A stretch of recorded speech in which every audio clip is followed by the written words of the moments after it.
नमस्कार साथियों, कैसे हैं आप सभी। आशा करते हैं आप सभी बढ़िया होंगे। आज जो है आपके लिए लेकर आए हैं set paper 8। Vision Agri Academy ने अभी तक आपको 7 सेट पेपर करवा चुके हैं। आज जो है 8वां सेट पेपर आपको सॉल्व करवाने वाले। इसी तरह से आपको कुल 50 सेट पेपर सॉल्व करवाने वाले हैं।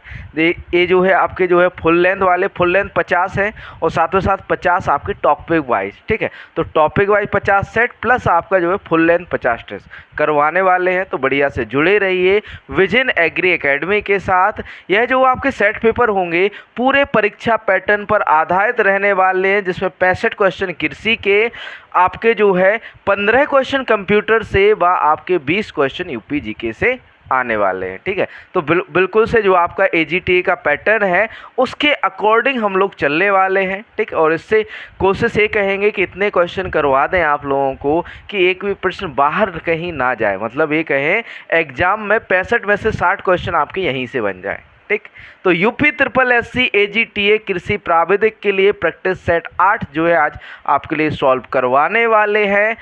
उससे पहले जो है कुछ आपका मोटिवेशनल कोट है।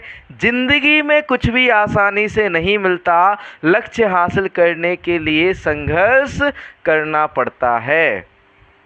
क्या भैया, जिंदगी में कुछ भी आसानी से नहीं मिलता, कुछ हासिल करने के लिए संघर्ष करना पड़ता है। अब जैसे ये सोचो कि आसानी से आपको एजीटीए मिल जाए तो नहीं मिलेगी, आपको पूरी वीडियो देखनी पड़ेगी ना, पूरा हर एक क्वेश्चन को पढ़ना पड़ेगा ना, और साथ में साथ आपको प्रैक्टिस भी करनी पड़ेगी बहुत सारी, है ना, और बहुत सारी बुक्स से भी पढ़ना पड़ेगा, रातों को लड़ना पड़ेगा अपने आप से, आपको बहुत सारी मेहनत करनी पड़ेगी, संघर्ष करना पड़ेगा, कंफर्ट जोन को छोड़ना पड़ेगा। यही आपका संघर्ष जो होगा जो आपको सफल बनाएगा। सफल होने के लिए संघर्ष जरूरी है, और यदि आपकी ज़िंदगी में संघर्ष नहीं है तो आप जिंदा ही नहीं है, क्योंकि जो इंसान जिंदा है उसकी ज़िंदगी में संघर्ष जरूरी रहता है ना, संघर्ष जरूर होता है।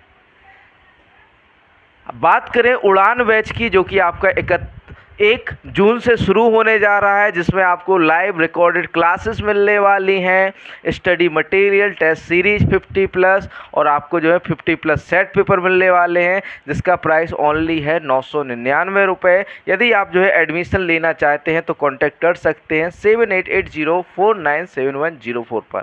और एक आपके जो है पैटर्न के अनुसार आपका जो है 50 टॉपिक वाइज या फिर कहें टारगेट बेस्ड सेट पेपर भी शुरू हो गया है, जिसका प्राइस है ओनली 249। यदि आप बाय करना चाहते हैं तो कांटेक्ट कर सकते हैं, आप सीधा व्हाट्सएप पर मैसेज कर सकते हैं, और बाकी आप 10 बजे से शाम को 6 बजे तक कांटेक्ट डायरेक्टली कर सकते हैं 7880497104 पर। इसी के साथ शुरू करते हैं अपने आज के सेट पेपर को।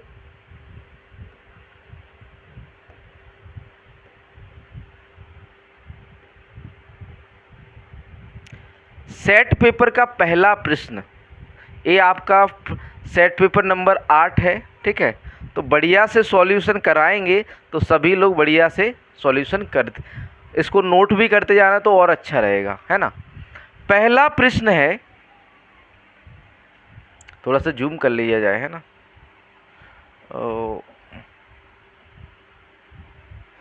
पहला प्रश्न है, फल एवं शाक भाजी डिब्बाबंदी में वायु निष्कासन तापक्रम है 70 से 72 डिग्री सी, 80 से 82 डिग्री सी, 90 से 92 डिग्री सी या 100 से 102 डिग्री सी। ये फल एवं शाक भाजी डिब्बाबंदी में वायु निष्कासन तापक्रम है। देखो डिब्बाबंदी क्या कहलाती है, नॉर्मली कैनिंग जिसे कहते हैं। ये देखा होगा आपने कि कुछ आपके फूड प्रोडक्ट या फिर कहें कुछ आपकी फल या सब्जियां जो है डिब्बों में या फिर कहें बंद पैकेटों में आती हैं, है ना, तो आपका क्या कहलाता है, डिब्बाबंदी। अब उससे जो है आपका ये कहें वायु निष्कासन, या फिर कहें यदि उससे ये कहें कि आपको जो है डिब्बाबंदी कर रहे हैं तो उसमें हमें जो है वायु को निकालना बहुत आवश्यक होता है। अगर ये वायु रहेगी अंदर तो नमी रहेगी, और नमी रहेगी तो आपका फूड प्रोडक्ट खराब हो जाएगा, ऑक्सीजन रहेगा तो फूड प्रोडक्ट खराब हो जाएगा।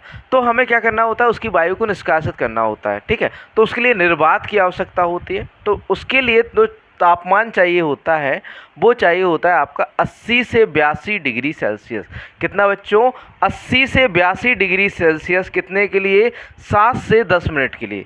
7 से 10 मिनट के लिए 80 से 82 डिग्री तापमान पर क्या करना पड़ता है, हमें वायु निष्कासन के लिए तापक्रम की आवश्यकता होती है 80 से 82, या गर्म करना पड़ता है।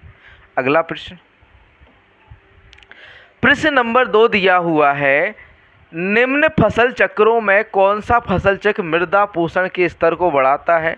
ज्वार गेहूं, धान गेहूं, बाजरा गेहूं या मूंगफली गेहूं? तो देखो यहाँ पर कि नॉर्मली हमारी जो अनाज वाली फसलें होती हैं, कौन सी फसलें बच्चों? अनाज वाली फसलें, ये क्या करती हैं? न्यूट्रिएंट को लेती हैं, यहाँ पर ये कहें मृदा से पोषक तत्वों का एग्जॉस्ट या फिर कहें उसको खाली करती है ना। एग्जॉस्टिव क्रॉप पढ़ा होगा आपने। अनाज वाली फसलों को एग्जॉस्टिव क्रॉप कहा जाता है। क्यों कहा जाता है? क्योंकि ये मृदा से पोषण तत्वों को ले लेती हैं और इसको बढ़ाती नहीं है। तो यहाँ पर देखो यार, ज्वार गेहूं का फसल चक्र होगा तो ये इसमें नॉर्मली ये कहे कि आपका न्यूट्रिएंट ऐड नहीं होगा, धान गेहूं में भी ऐड नहीं होगा, बाजरा गेहूं में नहीं होगा। मूंगफली एक तरह से आपकी दलहनी फसल है। इसके जो है आपकी जो जड़ें होती है मूंगफली, उसमें नाइट्रोजन स्थिरीकरण करने वाले क्या होते हैं?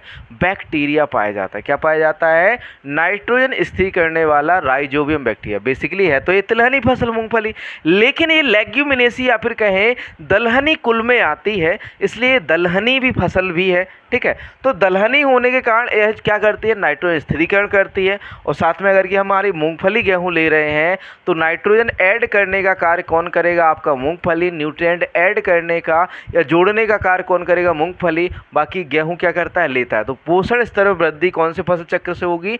ऑप्शन डी, मूंगफली गेहूं। किससे भैया? ऑप्शन डी, यहाँ पर मूंगफली गेहूं सही आंसर हो जाता है। ठीक है, आगे बढ़ते हैं अगले प्रश्न की ओर। प्रश्न नंबर 3 दिया हुआ है बच्चों, भंडारित अनाज कीटों के नुकसान से बचाया जा सकता है यदि दाने में नमी की सीमा हो 10% से कम, 10% अधिक, 10%, इनमें से कोई नहीं। देखो, यदि आपका जितना अनाज सूखा होगा उतना ही उसमें कीटों का नुकसान कम होता है। जैसे आपने देखा होगा कि आपका गेहूं नमी पकड़ते ही क्या लगता है? घुन लग जाता है ना। तो ऐसे ही आपका अगर कि नमी अधिक होगी तो घुन आसानी से लग जाएगा या फिर कहें कीटाणु आसानी से नुकसान पहुंचा देंगे। तो हमें 10% से कम नमी की आवश्यकता होती है। तो यहाँ पर ऑप्शन ए 10% से कम जो है ऑप्शन ए सही आंसर हो जाता है। प्रश्न नंबर 3। अगला प्रश्न है प्रश्न नंबर 4 दिया हुआ है, केंद्रीय कीटनाशी प्रयोगशाला किस शहर में स्थित है? केंद्रीय कीटनाशी प्रयोगशाला किस शहर में स्थित है? गुड़गांव में, फरीदाबाद में, गाजियाबाद या कानपुर के अंदर? ठीक, तो बताइए कहाँ पर है आपका केंद्रीय कीटनाशी प्रयोगशाला? बता दीजिए।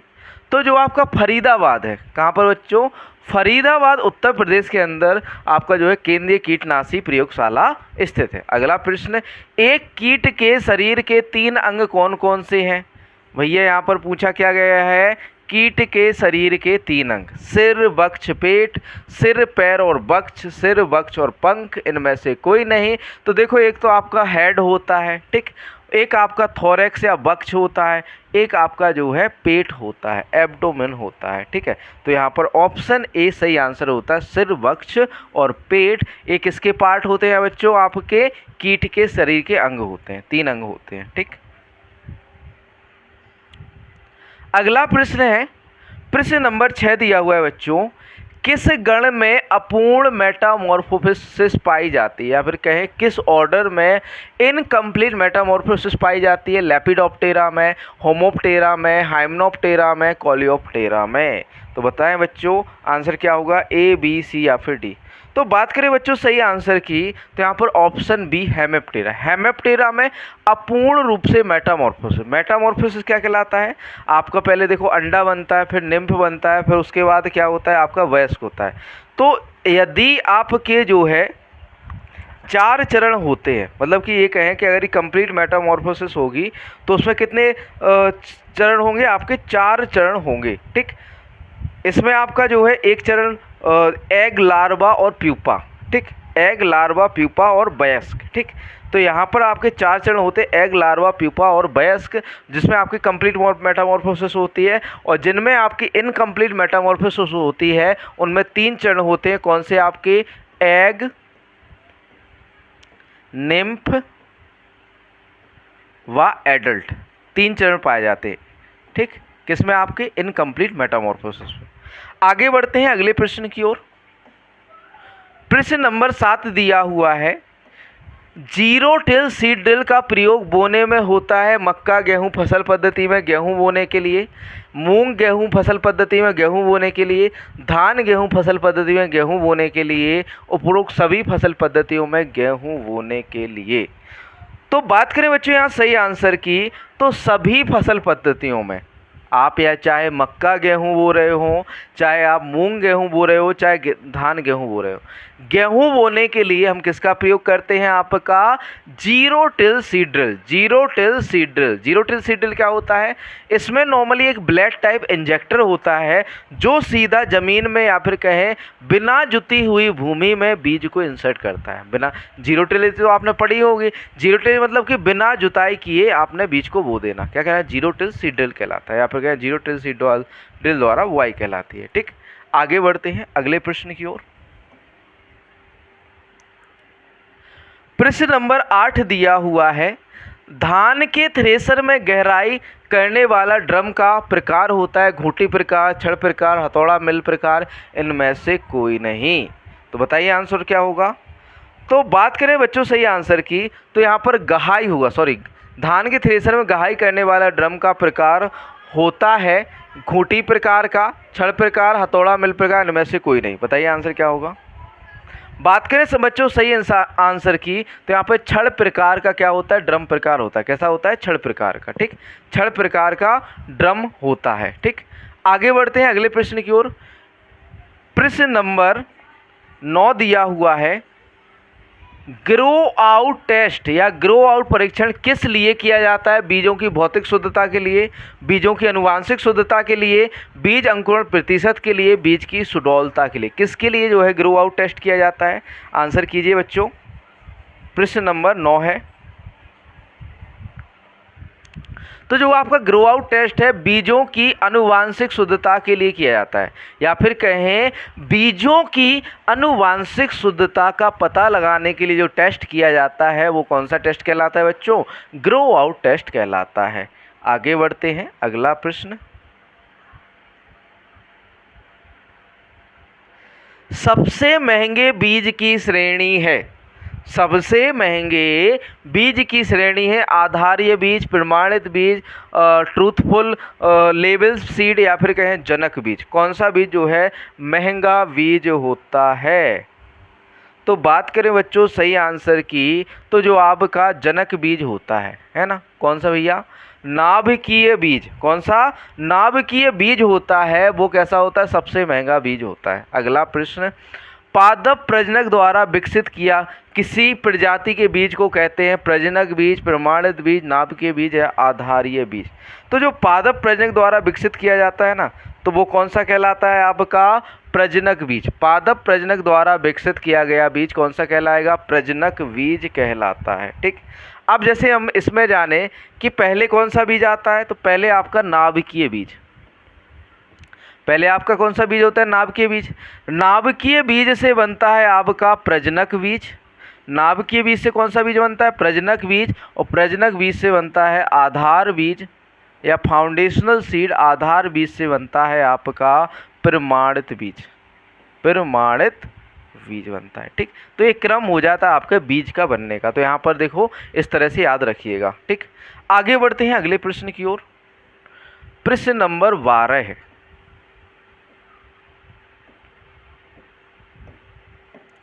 देखो प्रश्न नंबर 12 लिखा हुआ है, किस बीज के लिए प्रमाणीकरण आवश्यक नहीं है? प्रजनक बीज के लिए, प्रमाणित बीज के लिए, आधार बीज या पंजीकृत बीज के लिए? किस बीज के लिए प्रमाणीकरण आवश्यक नहीं है? तो वो है आपका प्रजनक बीज के लिए। प्रजनक बीज के लिए हमें एक है प्रमाण पत्र की आवश्यकता नहीं होती, लेकिन आपके प्रमाणित बीज के लिए, आपका जो है आधारीय बीज के लिए, या फिर कहें आपके जो पंजीकृत बीज होते हैं इनके लिए हमें प्रमाण पत्र की क्या होती है? आवश्यकता होती है। क्योंकि ये जो प्रजनक बीज होते किसी संस्था की देखरेख में उत्पन्न किए जाते हैं, इसलिए इन्हें प्रमाण की आवश्यकता नहीं होती।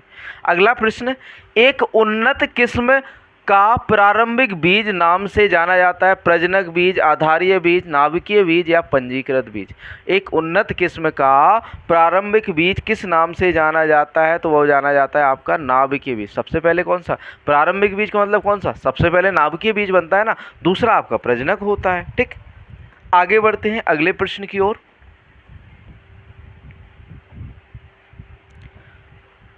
प्रश्न नंबर 14 दिया हुआ है, अंकुरण का प्रकार जिसमें बीज के कार्टिलीडन या फिर कहें कोटाइलेडन या फिर कहें बीज पत्र, क्या भैया, बीज पत्र, कोटाइलेडन या बीज पत्र भूमि के अंदर ही रह जाते हैं, उसे कहते हैं इपीजियल, हाइपोजियल, हाइपोइपीजियल, इनमें से कोई नहीं। देखो, जब आपका बीज या फिर कहें कोटाइलेडन या बीज पत्र आपके मृदा के अंदर या मिट्टी के अंदर रह जाएं तो कौन सा जर्मिनेशन होगा आपका, हाइपोजियल जर्मिनेशन। कौन सा बच्चों, हाइपोजियल। और जब आपके बीज पत्र मृदा से बाहर आकर दो पत्तियों में डिवाइड हो जाते हैं उन्हें क्या कहते हैं, आपका इपीजियल जर्मिनेशन। इपीजियल जर्मिनेशन ज़्यादातर किसके अंदर होता है, आपका मूंग हो गया, ठीक, उर्द हो गया, एग्जाम्पल याद रखना, सूरजमुखी हो गया, सूरजमुखी, ठीक, सूरजमुखी हो गया, कपास हो गया, सूरजमुखी कपास हो गया, इनके अंदर कौन सा जर्मिनेशन होता है, आपका इपीजियल जर्मिनेशन होता है। अगला प्रश्न, उत्तर प्रदेश में सर्वाधिक क्षेत्रफल वाला फसल चक्र है, धान, गेहूं, बाजरा, गेहूं, मक्का, सरसों या ज्वार, चना।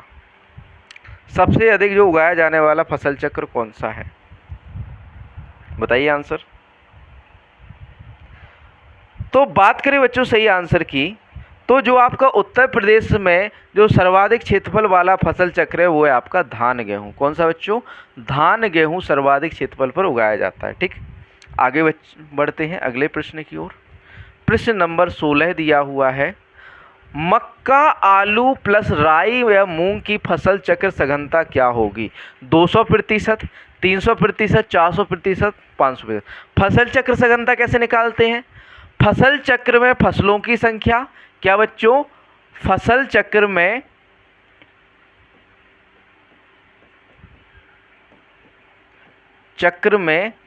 फसलों की संख्या, थोड़ा सा नोट कर लेना फॉर्मूला, फसलों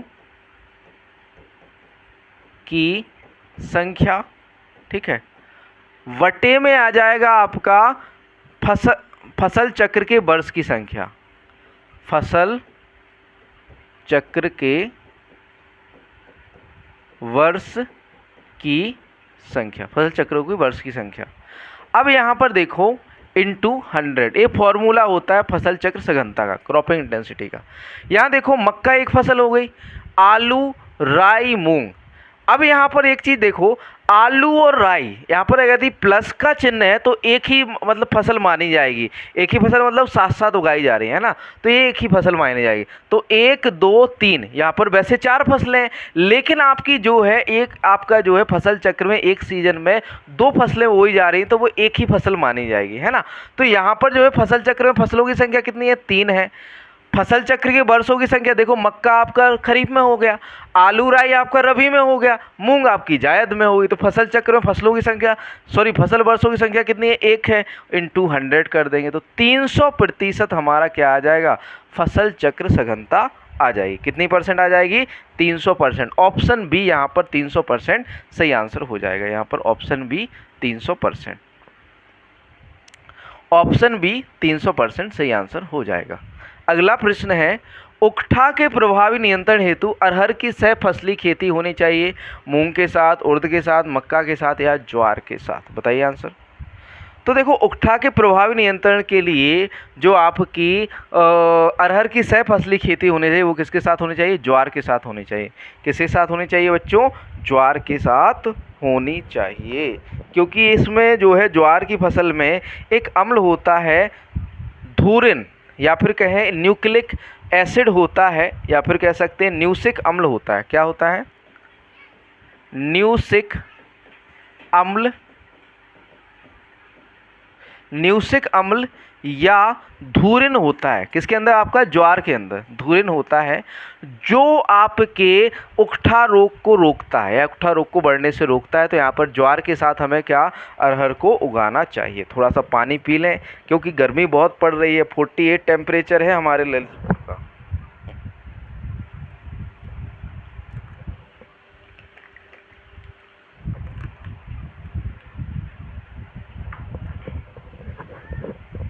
आगे बढ़ते हैं अगले प्रश्न की ओर। प्रश्न प्रश्न नंबर 18 दिया हुआ है, जेली बनाने के लिए अम्ल तथा पेक्टिन दोनों में प्रचुर मात्रा वाला फल है अमरूद, लोकार्ट, करौंदा या जामुन। जेली बनाने के लिए आपका जो है अम्ल तथा पेक्टिन दोनों में प्रचुर जो कौन सा होता है, आपका अमरूद होता है। जेली बनाने के लिए किसका प्रयोग किया जाता है, अमरूद का। जैम बनाने के लिए किसका प्रयोग किया जाता है, जेली के लिए तो चलो अमरूद हो गया, जैम के लिए किसका प्रयोग किया जाता है, जैम के लिए बनाने के लिए आपका सेब का प्रयोग किया जाता है। जैम बनाने के लिए किसका प्रयोग किया जाता है, आपका सेब को। और मार्मलेड बनाने के लिए नींबू वर्गीय फल, क्या भैया, मार्मलेड बनाने के लिए नींबू वर्गीय फलों का प्रयोग किया जाता है। नींबू वर्गीय फलों का प्रयोग किया जाता है किसके लिए, मार्मलेड बनाने के लिए, ठीक। और आपका जो है स्क्वैश बनाने के या फिर क्या है सिक्वेश बनाने के लिए, सिक्वेश एक होता है आपका, इसको लिख लीजिए, हम यहाँ पर लिख देते हैं सिक्वेश।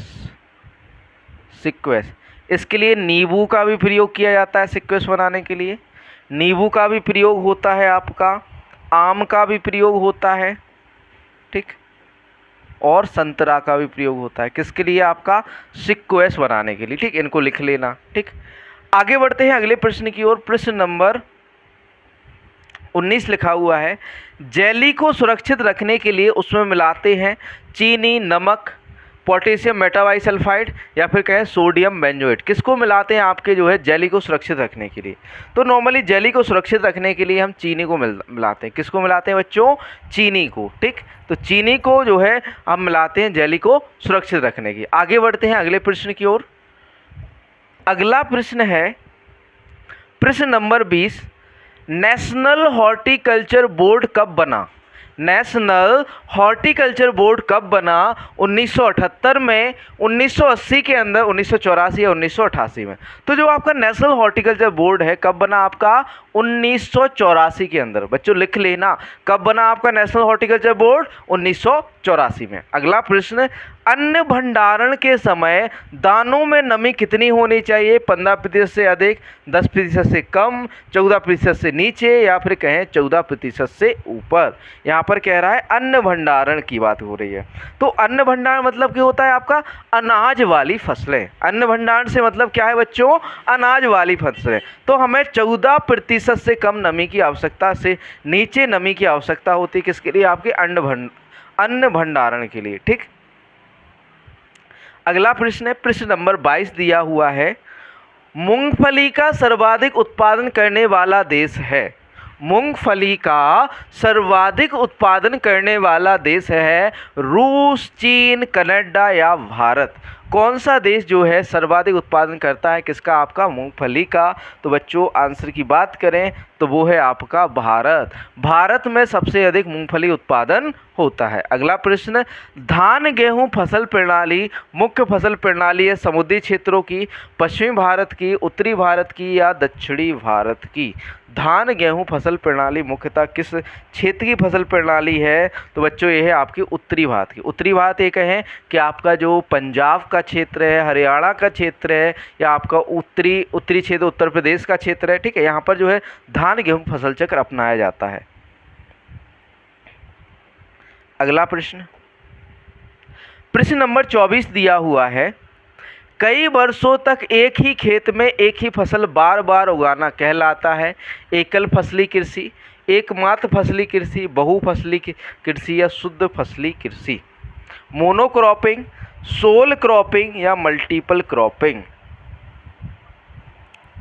तो यहाँ पर देखो, यदि आप कंटिन्यू मतलब कि ये कहें कि आप बार बार मान के चलो एक ही फसल उगाते हो, गेहूँ बार बार आप धान उगा रहे हो, धान, क्योंकि गेहूँ आपका जो हमारी सर्दी की फसल है, धान आपका हर एक मौसम में उगाता है ना।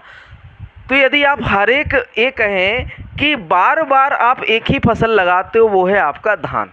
क्या बन गया, आपका कल्चर बन गया ना, एक तरह से संस्कृति बन गई। तो ये क्या हो जाएगा, आपका मोनोकल्चर हो जाएगा, है ना। तो यहीं पर आपका आंसर हो जाएगा एकल फसली कृषि। सोल क्रॉप क्या होता है, एकमात्र फसली कृषि, एक निश्चित समय में एक निश्चित जगह पर केवल एक फसल उगाना।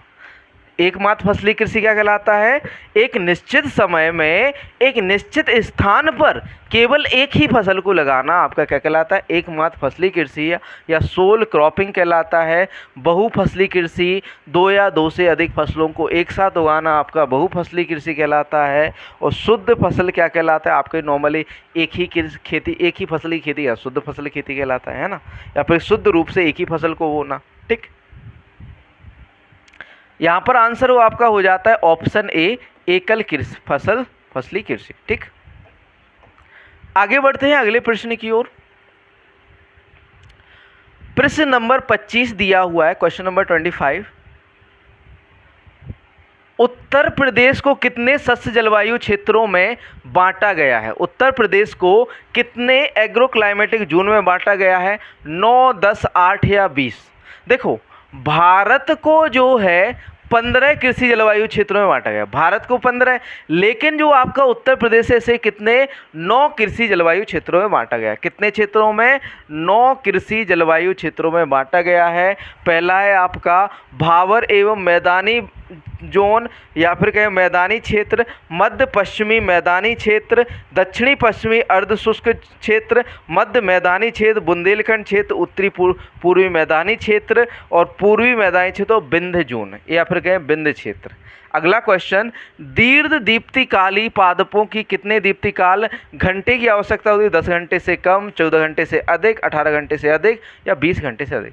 दीर्घ प्रदीप्तिकालिका का मतलब होता है लॉन्ग डे प्लांट या फिर क्या दीर्घ प्रकाश अवधि वाले पौधे या दीर्घ प्रदीप्तिकाली पौधे। ठीक है, तो इनके लिए नॉर्मली 12 घंटे से तो अधिक प्रकाश की आवश्यकता होती है। जो आपके लॉन्ग डे प्लांट होते हैं उन्हें कितनी प्रकाश की आवश्यकता होती है? 12 घंटे से अधिक। और जो शॉर्ट डे प्लांट होते हैं उनके कितने प्रकाश की आवश्यकता होती है? 12 घंटे से कम। तो यहाँ पर देखो 10 घंटे से कम है तो ये तो होगा नहीं, 14 घंटे से अधिक ये हो सकता है, 18 घंटे देखो इतना तो नहीं होता है डेढ़, 20 घंटे भी नहीं होता है। यहाँ पर 14 घंटे से अधिक जो है आंसर हमें करना पड़ेगा, क्योंकि 12 घंटे से अधिक जो कह रहा है तो 14 घंटे से अधिक यहाँ पर सही आंसर हो जाता है। अगला प्रश्न,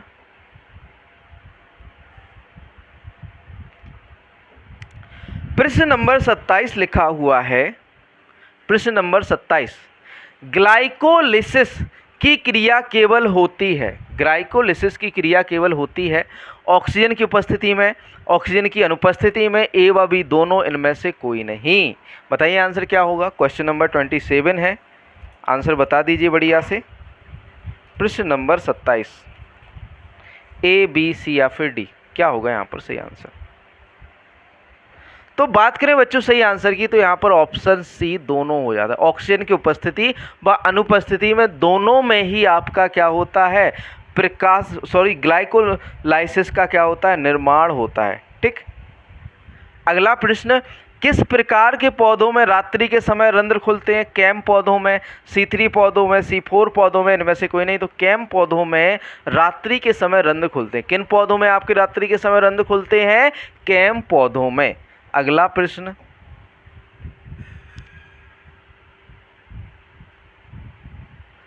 लिखा हुआ है प्रजाति गेहूं ट्राइटिटिकम एस्टिवम, इसको जो है टिटिकम एस्टिवम लिखा होना चाहिए, टिटिकम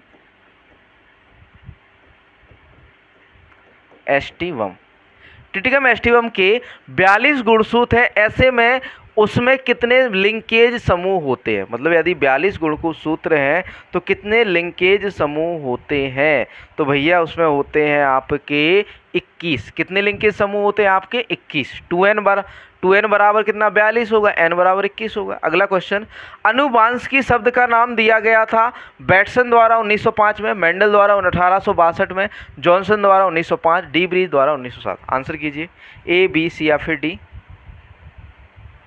तो बात करें बच्चों सही आंसर की तो ऑप्शन है बैटसन या फिर कहें बाटसन ने 1905 में अनुवांशिकी शब्द दिया। अगला प्रश्न है, गुणसूत्र में कुल प्रोटीन का हिस्टोन प्रतिशत लगभग होता है। जो गुणसूत्र होते हैं या क्रोमोसोम होते हैं उसमें कुल प्रोटीन का हिस्टोन प्रोटीन कितने प्रतिशत होती है?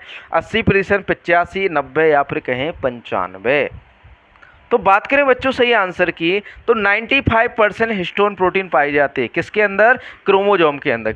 या फिर गुणसूत्र में कुल कितने प्रोटीन का हिस्टोन प्रतिशत कितना होता है? 95%। कितना होता है? 95%। ठीक, आगे बढ़ते हैं अगले प्रश्न की ओर।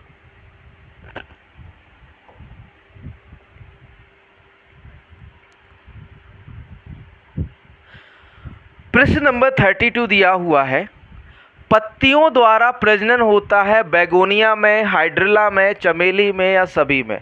पत्तियों द्वारा जो है प्रजनन किस में होता है? तो वो होता है बच्चों बेगोनिया में। किसके अंदर? बेगोनिया के अंदर जो है पत्तियों द्वारा प्रजनन होता है। अगला प्रश्न, धान विश्व जीन बैंक स्थित है मैक्सिको में, भारत में, नाइजीरिया में, इनमें से कोई नहीं।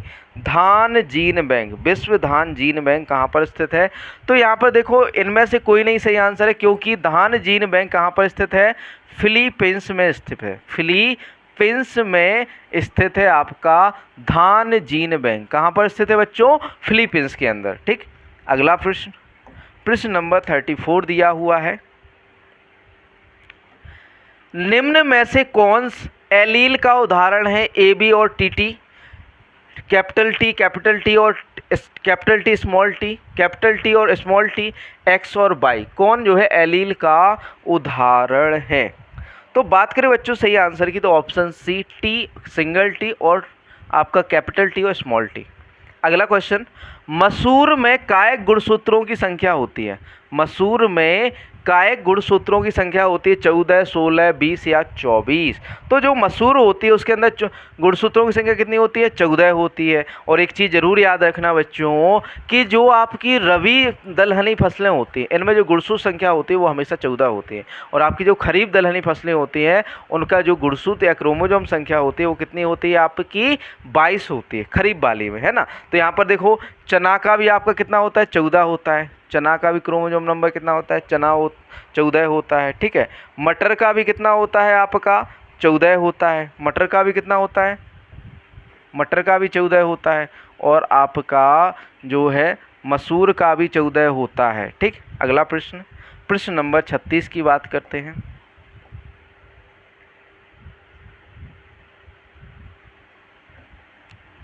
भारतीय जहाज़ों में सिंगल यूज प्लास्टिक पर प्रतिबंध कब लगाया गया? 2015 में, 2016 में, 2020 या 2023 में? तो बात करें बच्चों सही आंसर की, तो 2020 के अंदर भारतीय जहाज़ों में सिंगल यूज प्लास्टिक पर क्या लगाया गया? प्रतिबंध। अगला क्वेश्चन, अम्लीय वर्षा में अपेक्षाकृत अधिक सांद्रता होती है NO3 minus, SO4 minus, H2S या PH3? ऑप्शन बी है NH3 या N2, या फिर कहें आपका इनमें से कोई नहीं। जो आपकी अम्ल वर्षा होती है उसमें अधिक मात्रा में क्या होता है? तो भैया उसके अंदर NO3 माइनस और SO4 माइनस होता है। ऑप्शन ए यहाँ पर सही आंसर हो जाता है।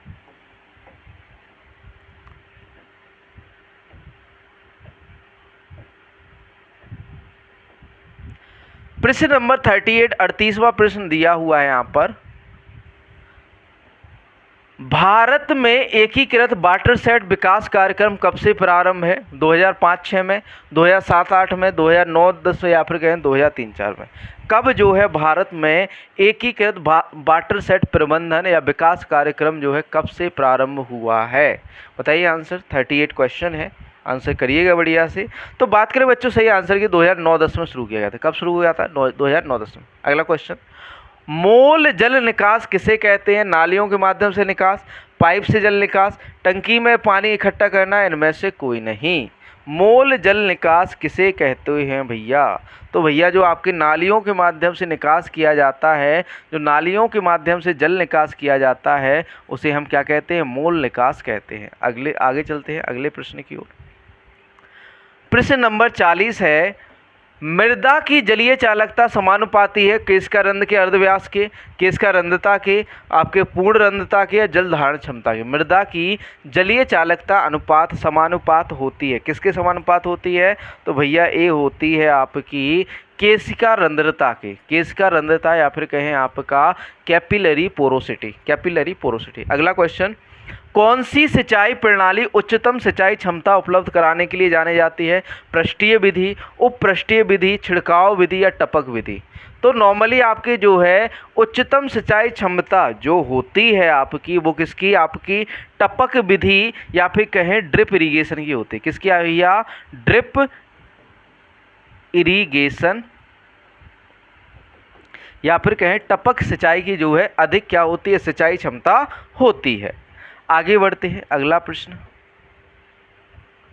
प्रश्न नंबर 42 दिया हुआ है आपका, मिट्टी की जांच मुख्यतः किन समस्याओं के समाधान के लिए किया जाता है? फसल व फल वृक्षों के पोषक तत्वों की सिफारिश के लिए, अम्लीय व क्षारीय मिट्टी के सुधार के लिए, ए व बी दोनों के लिए, ना तो ए ना ही बी। देखो मेनली ये कहें मिट्टी की जांच का, देखो यहाँ पर फसल व फल वृक्षों के पोषक तत्वों की सिफारिश के लिए भी और आपके अम्लीय व क्षारीय मिट्टी के सुधार के लिए भी किया जाता है। तो ऑप्शन सी, ए और बी दोनों सही आंसर हो जाता है। अगला क्वेश्चन, सामान्य कृषि योग्य मृदा का पीएच होता है 6 से कम, 6.5 से 8, 8.5 से 10 या 10 से अधिक कम। तो यहाँ पर ऑप्शन बी 6.5 से 8 जो है उपयुक्त मृदा का पीएच होता है। किसके लिए? आपका सामान्य कृषि योग्य मृदा का पीएच कितना होता है? 6.5 से 8 होता है। आगे बढ़ते हैं अगले प्रश्न की ओर। प्रश्न नंबर 44 दिया हुआ है, मृदा में किस सूक्ष्म जीव की संख्या सर्वाधिक है? एल्गी की, बैक्टीरिया की, फंगस की या प्रोटोजोआ की? मृदा में किस सूक्ष्म जीव की संख्या सर्वाधिक होती है? बताइए आंसर क्या होगा, ए बी सी या फिर डी। क्वेश्चन नंबर 44 है। तो बात करें बच्चों सही आंसर की, तो यहाँ पर सही आंसर हो जाता है बैक्टीरिया। सबसे अधिक जो होता है क्या होता है? जीवाणु या बैक्टीरिया होते हैं। अगला क्वेश्चन, हरी खाद विस्थापित कर सकता है 60 किलोग्राम नाइट्रोजन प्रति हेक्टेयर, 100 किलोग्राम नाइट्रोजन प्रति हेक्टेयर, 150 किलोग्राम नाइट्रोजन प्रति हेक्टेयर, 200 किलोग्राम नाइट्रोजन प्रति हेक्टेयर। तो हरी खाद जो है आपका 60 किलोग्राम नाइट्रोजन प्रति हेक्टेयर तक स्थित कर सकती है। ठीक, कितना भैया? 60 किलोग्राम। ठीक, आगे चलते हैं अगले प्रश्न की ओर। प्रश्न नंबर 46 है, अधिकतम कुल उर्वरकों की खपत किस राज्य में होती है? उत्तर प्रदेश, पंजाब, हरियाणा या तमिलनाडु? किस राज्य में अधिकतर उर्वरकों की खपत होती है? तो वो होती है बच्चों आपके उत्तर प्रदेश के अंदर। कहाँ पर होती है अधिकतर उर्वरकों की खपत? उत्तर प्रदेश के अंदर। अगला प्रश्न, मृदा यूरिया के अपघटन में से मिलता है यूरिक अम्ल, ammonium bicarbonate, ammonium carbonate, amides. क्या मिलता है भैया? तो यहाँ पर हमें मिलता है अमोनियम कार्बोनेट।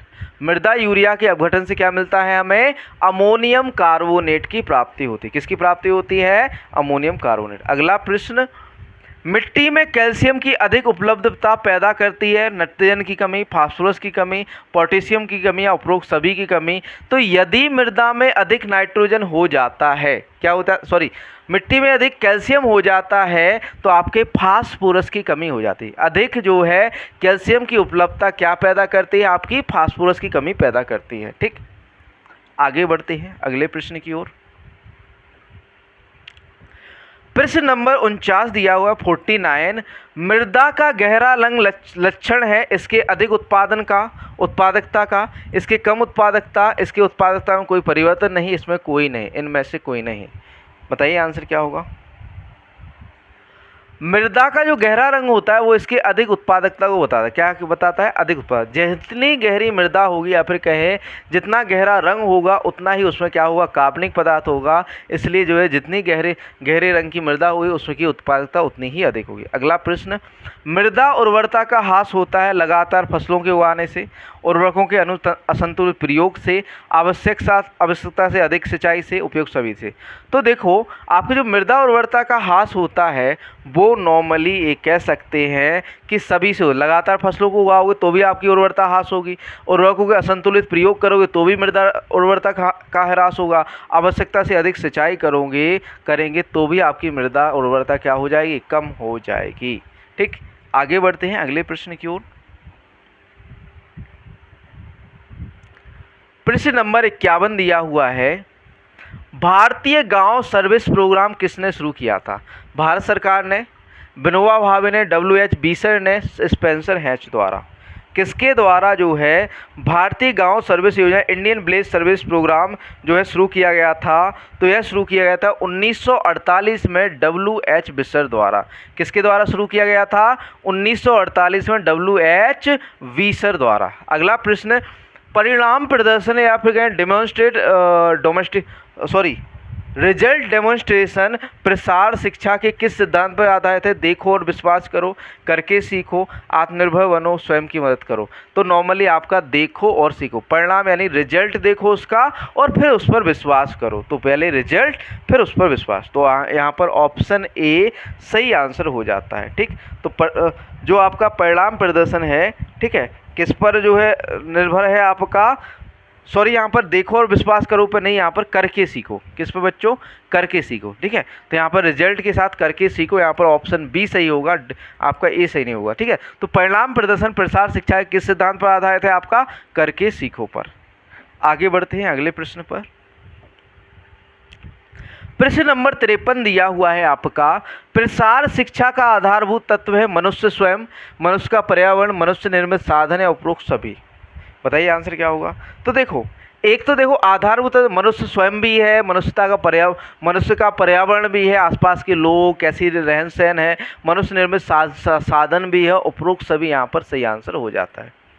प्रसार शिक्षा में मूल्यांकन है एक प्रक्रिया, उत्पाद, प्रक्रिया एवं उत्पाद, उपरोक्त में से कोई नहीं। प्रसार शिक्षा में मूल्यांकन क्या है? तो मूल्यांकन क्या है? आपकी एक प्रक्रिया है।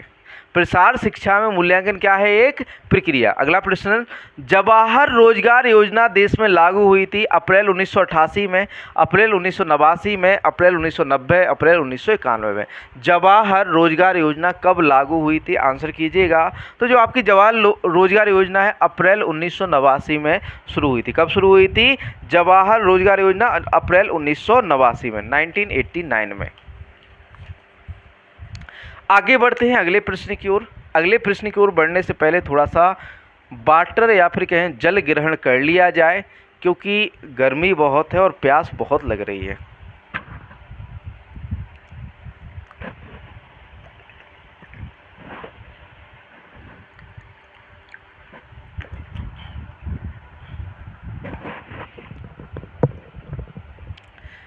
अगला प्रश्न है, उत्तर प्रदेश सरकार द्वारा कृषि संबंधी आर्थिक सुधारों में क्या शामिल नहीं है? एक, नए निजी नलकूप कनेक्शन देने पर प्रतिबंध हटाना, प्रधानमंत्री किसान सम्मान निधि योजना का क्रियान्वयन, प्रधानमंत्री किसान मान धन योजना का क्रियान्वयन, मुख्यमंत्री युवा स्वरोजगार योजना का प्रारंभ। उत्तर प्रदेश सरकार द्वारा कृषि संबंधी आर्थिक सुधारों में क्या शामिल नहीं है? बताइए आंसर। तो बात करें बच्चों सही आंसर की, तो यहाँ पर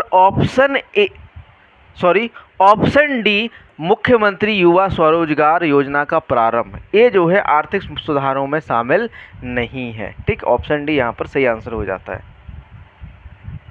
अगला प्रश्न, राष्ट्रीय कृषि विज्ञान संग्रहालय किस शहर में स्थित है? नई दिल्ली, बेंगलुरु, कोलकाता या चेन्नई में? तो आपका जो राष्ट्रीय कृषि विज्ञान संग्रहालय है ये आपका नई दिल्ली के अंदर है। कहाँ पर है बच्चों? नई दिल्ली के अंदर है। ठीक, आगे चलते हैं। अगला प्रश्न, प्रश्न नंबर 58 दिया हुआ है, निम्न में से कौन सा मूल्य स्थिरीकरण का उद्देश्य नहीं है? कृषकों के हितों की सुरक्षा, उचित मूल्य, कृषि कार्यों को प्रोत्साहन, कृषि एवं उद्योग में संतुलन। कौन सा जो है मूल्य स्थिरीकरण का उद्देश्य नहीं है? बताइए आंसर क्या होगा यहाँ पर? क्वेश्चन नंबर 58 है। तो यहाँ पर जो है कृषि एवं उद्योग में संतुलन ये उद्देश्य नहीं है, उचित मूल्य देना, कृषकों के हितों की सुरक्षा और कृषि कार्यों को प्रोत्साहन करना। अगला क्वेश्चन, कृषि विपणन कार्य कितने प्रकार के होते हैं? 1, 2, 3 या 4 प्रकार के? तो जो आपके कृषि विपणन कार्य हैं ये आपके मुख्यतः 2 प्रकार के होते हैं, मुख्य कार्य और द्वितीय कार्य। कौन सा भैया? मुख्य कार्य और द्वितीय कार्य, 2 प्रकार के होते हैं, मुख्य कार्य व द्वितीय कार्य। आगे चलते हैं। अगला प्रश्न है प्रश्न नंबर 60। तो सर लेंदी क्वेश्चन है, लेंदी तो नहीं है लेकिन यहाँ पर ऑप्शन दिए। क्वेश्चन नंबर 60 दिया हुआ है, कृषि अर्थशास्त्र की एक शाखा है जिसके अंदर कृषि व्यवसाय की समस्याओं का अध्ययन किया जाता है। कृषि से संबंधित व्यक्तियों के कल्याण को अधिकतम करने हेतु समाधान ढूंढे जाते हैं। उपरोक्त में से कौन सा कथन सही है? केवल 1, केवल 2, 1 और 2, दोनों, ना तो 1 ना ही 2। बताइए आंसर क्या हुआ? क्वेश्चन नंबर 60 है यहाँ पर। तो बात करें बच्चों सही आंसर की, तो यहाँ पर एक और दोनों ही आपके जो है एक कहें सही है। ठीक है, तो कृषि व्यवसाय की समस्याओं का अध्ययन किया जाता है किसके अंदर, कृषि अर्थशास्त्र के अंदर, और कृषि से संबंधित व्यक्तियों के कल्याण को अधिकतम करने हेतु समाधान ढूंढे जाते हैं। आगे बढ़ते हैं अगले प्रश्न की ओर। प्रश्न नंबर 61 दिया हुआ है, बकरी की एक नस्ल जो कि बकरियों में जर्सी के नाम से प्रसिद्ध है। बकरी की ऐसी नस्ल जो बकरियों में जर्सी के नाम से प्रसिद्ध है, न्यूबियन है, सानेन है, अंगोरा या अल्पाइन। कौन सी ब्रीड जो है बकरी की बकरियों में जो है जर्सी के नाम से जो है प्रसिद्ध है, तो भैया वो है आपकी एंग्लो न्यूबियन या न्यूबियन। कौन सी भैया, एंग्लो न्यूबियन नाम है। जो आपकी सानेन है से दूध की रानी, बकरियों में दूध की रानी के नाम से जाना जाता है। दूध की रानी कौन है भैया, सानेन है। और एंग्लो न्यूबियन क्या है आपका, जो कि जर्सी के नाम से जानी जाती है। अगला क्वेश्चन, भेड़ कितने वर्ष तक प्रजनन योग्य रहती है, 10 वर्ष तक, 7 वर्ष, 5 वर्ष या 12 वर्ष तक। तो नॉर्मली जो भेड़ होती है यह आपकी 7 वर्ष तक जो है प्रजनन योग्य रहती है। भेड़ कितने वर्ष तक प्रजनन योग्य रहती है आपकी बच्चों, 7 वर्ष तक। अगला क्वेश्चन, बकरी के दूध में वसा का औसत प्रतिशत होता है 2 से 6%, 5 से 4%, 4 से 5% या फिर कहें 5 से 9%।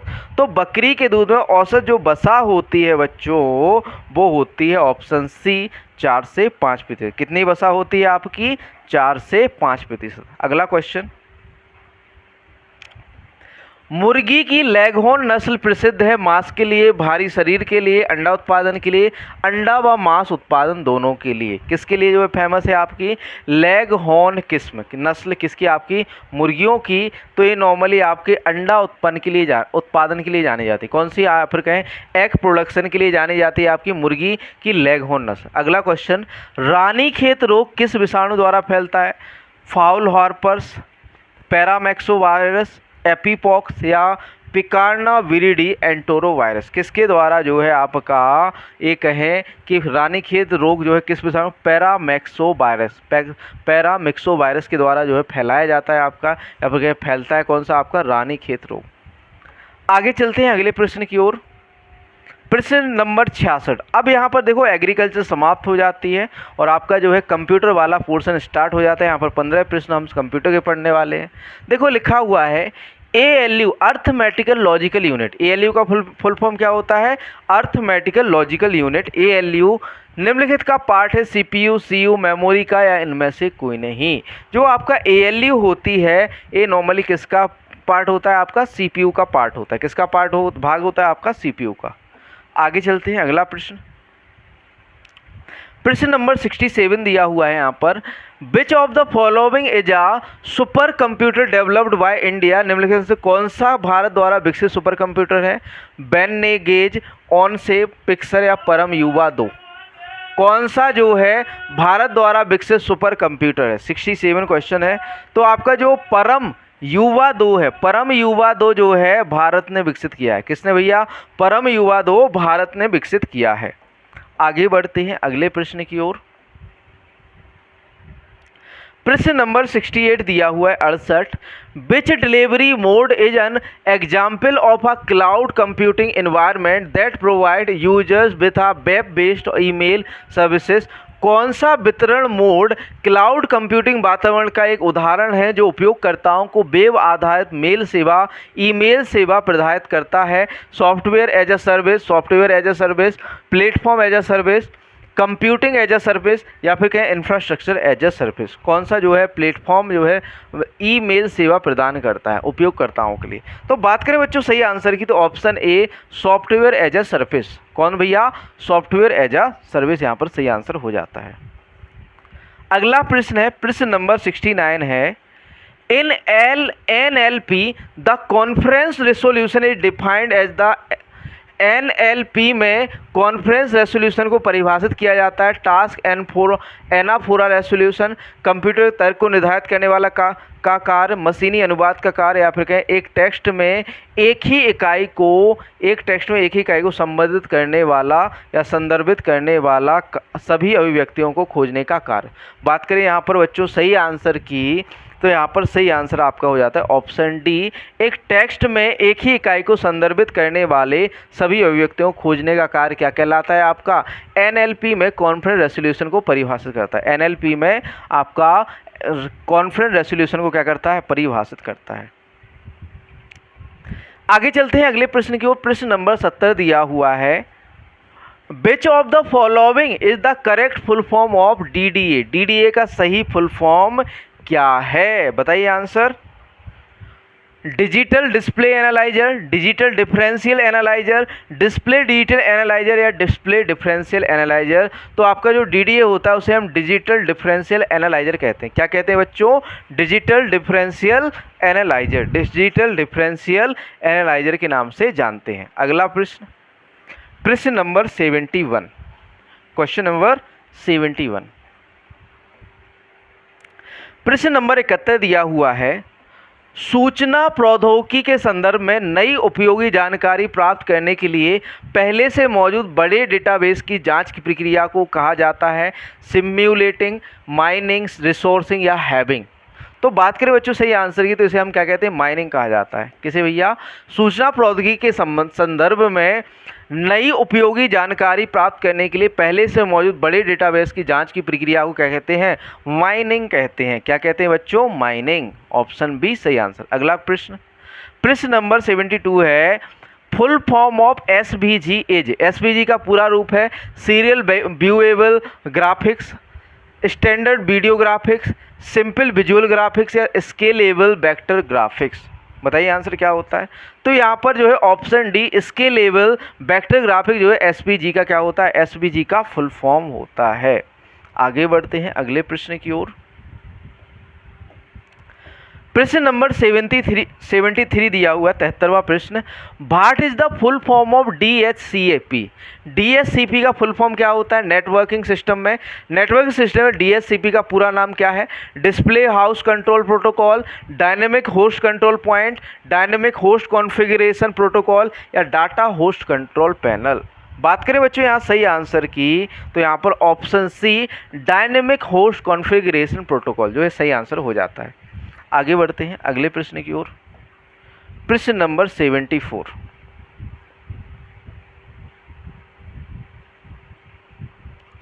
प्रश्न नंबर 74 दिया हुआ है, इन MS word 2016 in which type of mode used for editing English language text typing new character will replace any existing character to the right side of the insertion point? Microsoft Word 2016 में किस प्रकार के mode का अंग्रेजी भाषा text editing करने के लिए उपयोग किया जाता है जिसमें नए अक्षरों को टाइप करने पर वह किसी मौजूदा वर्ण या कैरेक्टर को इंसर्ट पॉइंट के दाईं ओर रिप्लेस कर देता है?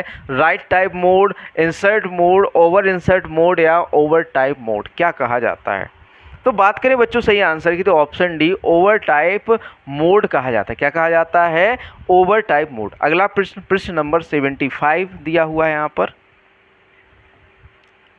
प्रश्न नंबर 75 है, in Microsoft Word 2016 to remove paragraph formatting one must press the shortcut की।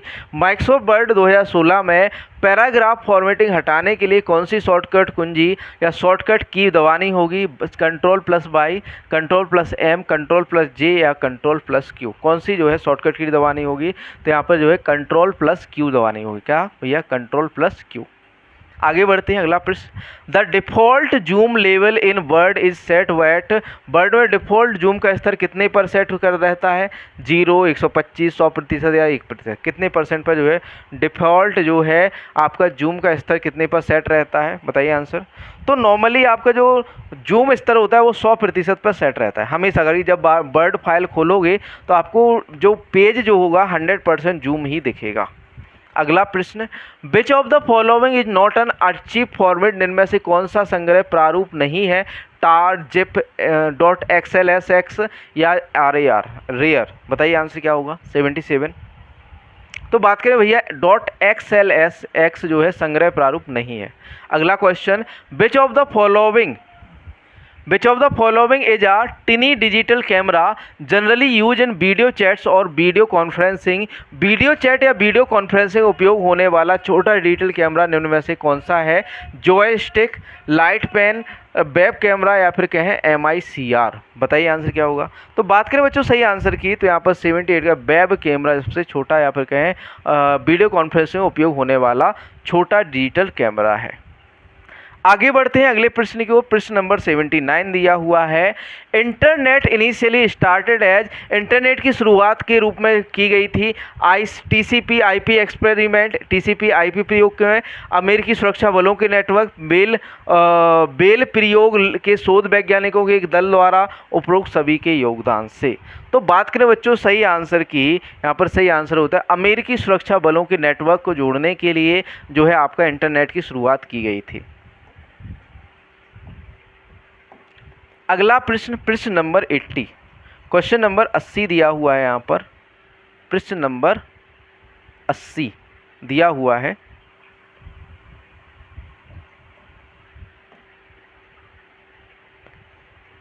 यहाँ पर क्वेश्चन नंबर 80।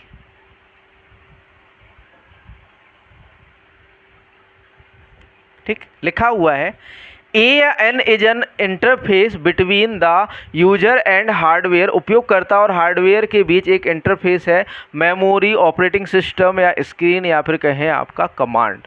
बताइए सही आंसर होगा क्या होगा। बात करें बच्चों सही आंसर की, तो यहाँ पर ऑपरेटिंग सिस्टम, उपयोगकर्ता और हार्डवेयर के बीच एक इंटरफेस क्या होता है आपका ऑपरेटिंग सिस्टम। जैसे आपका माइक्रोसॉफ्ट विंडो हो गया आपका, और एंड्रॉयड हो गया आपका, लिनक्स हो गया, ये क्या है आपके ऑपरेटिंग सिस्टम। यहाँ पर जो है कंप्यूटर के क्वेश्चन जो है समाप्त हो जाते हैं। आगे जो है उत्तर प्रदेश सामान्य जानकारी के प्रश्न है। ठीक है, यहाँ पर 20 क्वेश्चन आपके यूपी जीके से संबंधित है।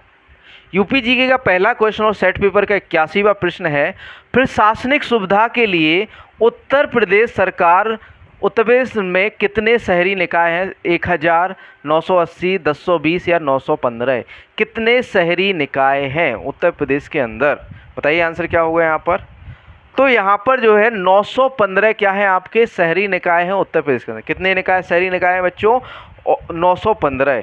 और आपके 825 विकास खंड है। 825 क्या है आपके विकास खंड हैं उत्तर प्रदेश के अंदर। कितने? 825 विकास खंड है, 75 जिले हैं और 18 मंडल हैं और 4 संभाग हैं उत्तर प्रदेश में। देखो 4 तो संभाग हैं, 75 जिले हैं, ठीक है, और आपके जो है 18 जो है मंडल हैं, ठीक है, और आपका जो है 825 क्या है आपके जो है विकास खंड है। अगला प्रश्न, उत्तर प्रदेश के निम्नलिखित जिलों में से किस में जनगणना 2011 के अनुसार निम्नतम साक्षरता अंकित की गई? मैनपुरी, बहराइच, बदायूं या श्रीवस्ती। सबसे कम जो है एक है साक्षरता कहाँ पर आंकी गई? तो भैया वो आंकी गई थी आपकी श्रावस्ती में। कहाँ पर बच्चों? श्रावस्ती। ऑप्शन डी यहाँ पर श्रावस्ती आंसर हो जाता है। आगे बढ़ते हैं अगले प्रश्न की ओर।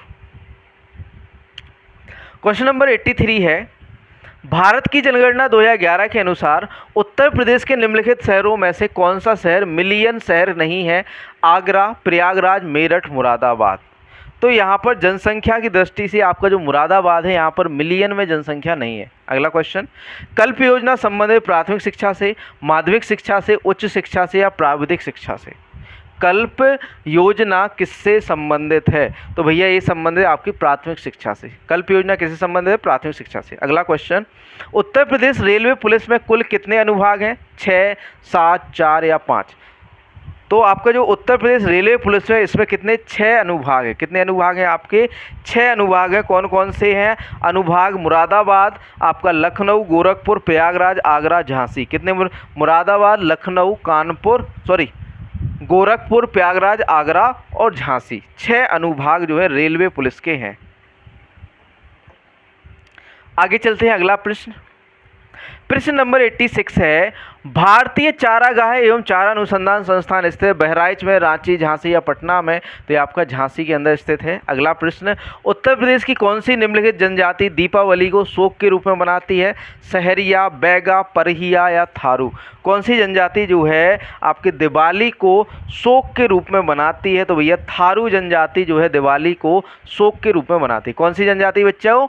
थारू जनजाति। अगला क्वेश्चन, उर्दू शायरी में फिराक गोरखपुरी के नाम से कौन प्रसिद्ध है? द्वारिका प्रसाद, बिशन नारायण, रघुपति सहाय या फिर कहें नवल किशोर। उर्दू शायरी में फिराक गोरखपुरी के नाम से कौन प्रसिद्ध है? तो भैया यहाँ पर कौन प्रसिद्ध है? आपके रघुपति सहाय। कौन प्रसिद्ध है? रघुपति सहाय। अगला प्रश्न, प्रश्न नंबर 89 है, उत्तर मध्य क्षेत्र सांस्कृतिक केंद्र निम्नलिखित में से किस स्थान पर अवस्थित है? लखनऊ में, वाराणसी, प्रयागराज या मिर्ज़ापुर में? तो आपका बात करें सही आंसर की, तो उत्तर मध्य क्षेत्र जो सांस्कृतिक क्षेत्र है ये कहाँ पर स्थित है? आपका ऑप्शन सी, प्रयागराज के अंदर। अगला क्वेश्चन, इखलास खान का रोजा मकबरा उत्तर प्रदेश के निम्नलिखित किस जिले में स्थित है? इखलास खान का रोजा या मकबरा उत्तर प्रदेश के निम्नलिखित में से किस जिले में है? ऑप्शन देखेंगे। ऑप्शन देखने से पहले इसका आंसर हम बताए दे रहे हैं, बदायूं के अंदर है। कहाँ पर है आपका? बदायूं के जिले में है। किस जिले में है? उत्तर प्रदेश के बदायूं जिले में। चलिए चलते हैं ऑप्शन की ओर। तो यहाँ पर देखो आंसर तो पहले ही बता दिया है, तो यहाँ पर जो है बदायूं सही आंसर हो जाता है। ऑप्शन डी बदायूं सही आंसर हो जाता है। अगला क्वेश्चन, अंग्रेजों के विरुद्ध बनारस विद्रोह का नेतृत्व किसने किया था? शुजाउद्दौला ने, आसफ उद्दौला ने, राजा चेत सिंह ने, राजा महीप नारायण सिंह ने। किसने जो है अंग्रेजों के विरुद्ध बनारस विद्रोह का नेतृत्व किया था? तो बात करें बच्चों सही आंसर की, तो यहाँ पर ऑप्शन सी, राजा चेत सिंह ने। किसने नेतृत्व किया था भैया? राजा चेत सिंह ने। ठीक, आगे बढ़ते हैं अगले प्रश्न की ओर। प्रश्न number 92, Agra Lucknow express highway की लंबाई है लगभग 300 किलोमीटर, 250 किलोमीटर, 302.2 किलोमीटर, 400 किलोमीटर। जो आगरा लखनऊ एक्सप्रेस हाईवे है इसकी जो है लंबाई कितनी है? तो इसकी जो लंबाई है बच्चों वो है आपकी 302.2 किलोमीटर। कितनी? 302.2 किलोमीटर। अगला प्रश्न, प्रश्न नंबर 93 है, उत्तर प्रदेश के किस शहर को सिरेमिक सिटी कहा जाता है? लखनऊ, मुरादाबाद, प्रयागराज, इलाहाबाद या फिर कहें खुर्जा। किसे जो है सिरेमिक सिटी कहा जाता है? तो यहाँ पर जो खुर्जा है, खुर्जा कहाँ पर स्थित है? आपका बुलंदशहर के अंदर। कहाँ पर है? बुलंदशहर के अंदर स्थित है। ठीक है, बुलंदशहर। ठीक, बुलंदशहर खुर्जा को हम जो है सिरेमिक सिटी कहते हैं। अगला प्रश्न, उत्तर प्रदेश के किस जिले पीतल नगरी के नाम से प्रसिद्ध जाना जाता है? फतेहपुर, मुजफ्फरनगर, मिर्ज़ापुर, मुरादाबाद। किस जिले को उत्तर प्रदेश के पीतल नगरी के नाम से जाना जाता है? तो भैया मुरादाबाद को पीतल नगरी के नाम से जाना जाता है। किसे भैया? मुरादाबाद। अगला क्वेश्चन, प्रश्न नंबर 95 दिया हुआ है, औद्योगिक विकास की दृष्टि से उत्तर प्रदेश का कौन सा क्षेत्र सर्वाधिक विकसित हुआ है? पश्चिमी, पूर्वी, बुंदेलखंड या मध्य क्षेत्र? तो बात करें बच्चों सही आंसर की, तो आपका पश्चिमी क्षेत्र जो है, जो आपका नोएडा वाला क्षेत्र है, गौतम बुद्ध नगर, मेरठ वाला क्षेत्र, ये अधिक विकसित हुआ है। किसकी दृष्टि से? आपका औद्योगिक विकास की दृष्टि। अगला प्रश्न, उत्तर प्रदेश का कौन सा नगर सुहाग नगरी कहलाता है? इटावा, कन्नौज, आगरा या फिरोजाबाद? फिरोजाबाद में आपकी चूड़ियाँ बनती हैं, इसलिए फिरोजाबाद को क्या कहते हैं? सुहाग नगरी के नाम से जाना जाता है। किसे बच्चों? फिरोजाबाद को। अगला प्रश्न, प्रश्न नंबर 97 है, निम्नलिखित में से कौन सा एक युग्म सही सुमेलित नहीं है? जिला उद्योग, मुरादाबाद जो है आपका पीतल का काम करता है, प्रतापगढ़ कालीन, बरेली फर्नीचर, सहारनपुर कागज। तो यहाँ पर जो है कौन सा सम्मिलित नहीं है? तो यहाँ पर जो प्रतापगढ़ है ये आंवला के लिए प्रसिद्ध है। कौन किसके लिए? आपका आंवला। बाकी सब सही है। ठीक, अगला प्रश्न, निम्नलिखित में से कौन सी फसल उत्तर प्रदेश में आमतौर पर या व्यापक रूप से उगाई नहीं जाती है? गेहूं, चावल, कपास या फिर कहें तिलहन। तो कपास जो है व्यापक रूप से नहीं उगाया जाता है। कपास नॉर्मली महाराष्ट्र में अधिक उगाया जाता है। तो यहाँ पर ऑप्शन डी कपास सही आंसर हो जाता है। अगला प्रश्न, प्रश्न नंबर 99 है, उत्तर प्रदेश में प्रमुख रबी फसलें कौन सी है? गेहूं, चना, मटर, जौ, गेहूं, मक्का, जौ, अलसी, गेहूं, कपास, गन्ना, मक्का, ये सभी। तो देखो यहाँ पर रबी फसलें पूछा है ना, तो यहाँ पर देखो मक्का है, मक्का खरीफ की है, कपास है, कपास आपकी जो है खरीफ की है, मक्का खरीफ की है। तो यहाँ पर जो है गेहूँ, चना, मटर, जौ सही आंसर हो जाता है, ऑप्शन ए। आगे बढ़ते हैं, उत्तर प्रदेश की प्रमुख वाणिज्यिक उपज है जूट, गन्ना, तिलहन या कपास। तो सबसे ज़्यादा उत्तर प्रदेश में क्या होता है? गन्ना। गन्ना आपकी जो है वाणिज्यिक उपज है किसकी? आपकी उत्तर प्रदेश की। यहाँ पर आपके 100 क्वेश्चन समाप्त हो जाते हैं। ठीक है, इसी के साथ जो है आगे आपको एक थोड़ी सी जानकारी देनी है प्रैक्टिस सेट के बारे में। ठीक है, यहाँ पर जो है बढ़िया से आप लोग सेट को कर लिया होगा। 100 क्वेश्चन आपने जितने भी आंसर आपके सही बने आप जो है कमेंट बॉक्स में लिख दीजिए कि हमारे इतने सही बने, इतने गलत बने, इतने नंबर हमारे बन रहे हैं। तो यदि आप पीडीएफ बंडल कोर्स खरीदना चाहते हैं जिसमें आपकी पीडीएफ रहेंगे जो कि डाउनलोडेबल होंगी, ठीक है, उसमें आपके 65 क्वेश्चन कृषि के रहेंगे, 15 क्वेश्चन आपके कंप्यूटर के, 20 क्वेश्चन आपके यूपीजी के। प्राइस कितना है? 249 है। ये आपके जो 50 प्रैक्टिस सेट है ये टारगेट बेस्ड है, टॉपिक वाइज है, ठीक है। इसमें डे 1 डे 2 करके आपके जो है टारगेट दिए जाएंगे, ठीक। मिलते हैं इसी के साथ अगले सेशन में। जय हिंद दोस्तों।